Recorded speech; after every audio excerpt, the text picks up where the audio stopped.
Okay guys, welcome back to another one here on the channel. I don't know if it's going to come out before or after this, but I've done a video talking about my take on the financial world. I'm quite invested in like how to save and how to invest and all that kind of stuff. But being at such a young age, it can be a challenge. So today I'm going to be talking about from the perspective of a 21-year-old boy who's heavily into cars.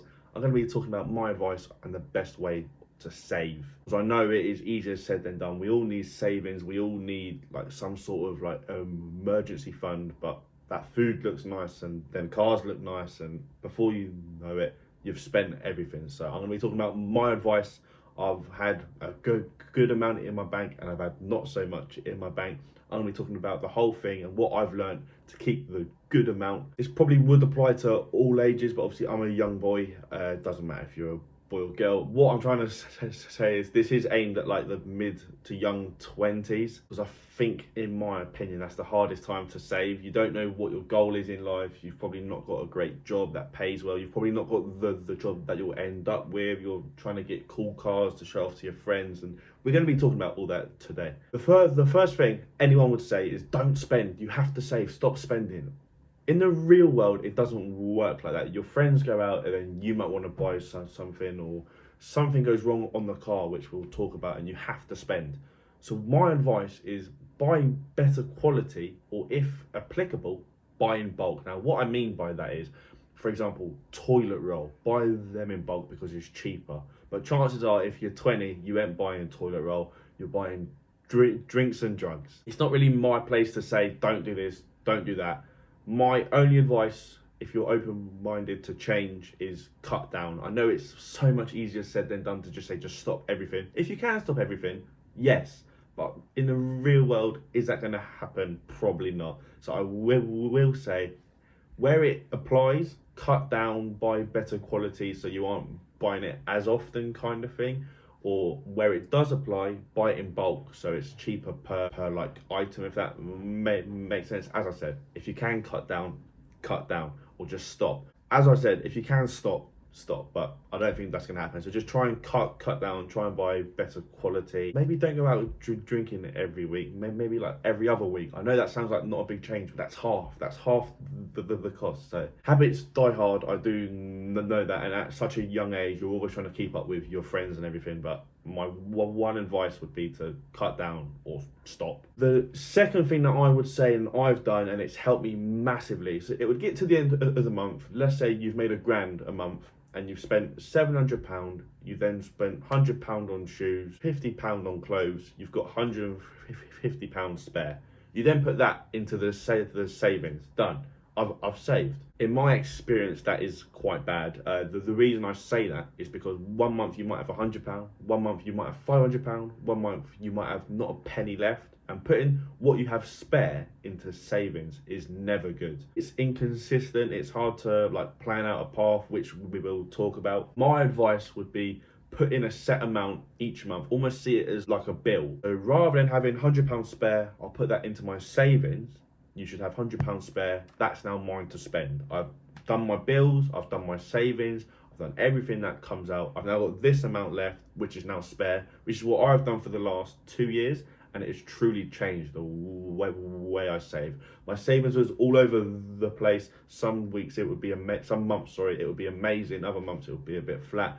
Since I've done this consistent saving like technique, it's truly made a big difference. That's my best advice, just from like day to day. If you can, make it a set amount, almost like a bill, and then survive off of what's left. Again, it will take some change in your life. If you're used to getting a new pair of shoes every month and then a new watch and all this kind of stuff, you will have to change the way you spend. But I think if you truly want to save, change is going to be required. So now we've spoken about it a couple of times.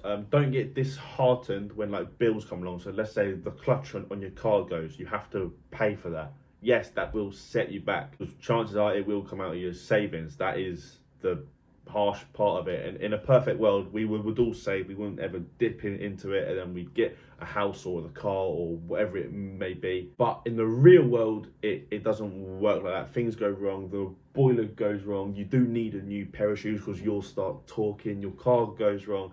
That is kind of the point of savings. It's like, it's nice to see the amount grow each week, each month, and that is the goal. But at the end of the day, if you didn't have the savings and the car went wrong, you may have to take out a loan, or you may have to dip into like family funds or something. So having the savings, yes, it's nice to grow and to have a goal, but it does help you should things go wrong. You almost have to see it as a emergency fund, which does make sense. Don't lose focus. Now, I know £2 may seem like a lot, and it's easier to spend £20 today, £20 tomorrow, and then the £2 will come over time. I find it easier to split it into like sections. So firstly, what you say saving for, a new car, a new house. Imagine how you'll feel with that. You must have wanted to save for it for a reason. So don't lose sight of the goal. Don't lose like track of it. And then how to get to the goal. As I said, it may be like a £2 goal, which is a lot. You can't really save that up overnight. So break it down. That's £200 a month for a year, £100 a month for 2 years. It may seem like a lot of time, but it's not. It will fly by. Think about where you were last year or the year before. It does put into perspective like how easy it is. Obviously, they're just like random figures. I don't know what your goal may be, but what my point is split the goal down to a time frame, work out how much it will take or how long it will take, and suddenly the goal becomes quite attainable. Don't compare yourself to others. Now, I said it at the start, like your friend may have a cool car, or you may be out drinking every night and you have to impress them. I'll get the next round. Don't compare to others. It's a mindset thing. Again, it's easier said than done. But the second you start comparing to others, you'll never where the next person is, but you'll never see the person you're in front of. You'll only see the next goal. So it's so important to not compare yourself to others. This person may have a brand new car, a brand new house, but they may be up to their teeth in finance and not a penny like left, like if something goes wrong. So there's a lot of context to it. Someone may be doing amazingly, and rather than comparing yourself and thinking, oh, I'm not quite there, have it as a goal. Have it as like, I want to be there. I want to be even further than that. It's all about your mindset, and I can't really control that, but I will say just don't compare yourself. It's unhealthy. It never works. Keep your eyes on your goal. Keep your eyes on why you started it in the first place, and it will make sense. Think about a new job. I know we're all young, and most of us don't have kids, don't have like overheads kind of thing. So a new job, a new income. We're young enough to the point where it won't make a huge impact on our future if we change jobs and it doesn't go well. We take that risk, the calculated risk, where it should put us in a nice, comfortable place. If it doesn't, make sure it's calculated enough where it doesn't mess you up completely. But if there's an option to make another 500 to £1,000 a month more, you'd be a fool to not even try it. And my final piece of advice is don't procrastinate. Now, I know this sounds a bit daft, but just think about if you started what your goal is today, 5 years ago, 10 years ago. Yes, you may have been 12. That's not my point. My point is, imagine the amount. You may have £5,000, £10,000, £15,000 saved up if you started your current plan back then. So think about it in 5 years' time, in 10 years' time. If you start your plan now, will you be grateful? Thank God I saved that. It helped me fix my clutch. Thank God I saved that. I can get my first property. Don't procrastinate. Don't say I'll start it tomorrow, because tomorrow comes and then it's tomorrow again. Just start it today. Make a goal, make a path, and it is more than achievable. Hopefully this helps. If it does, leave a like and subscribe, and hopefully I'll see you again. Cheers.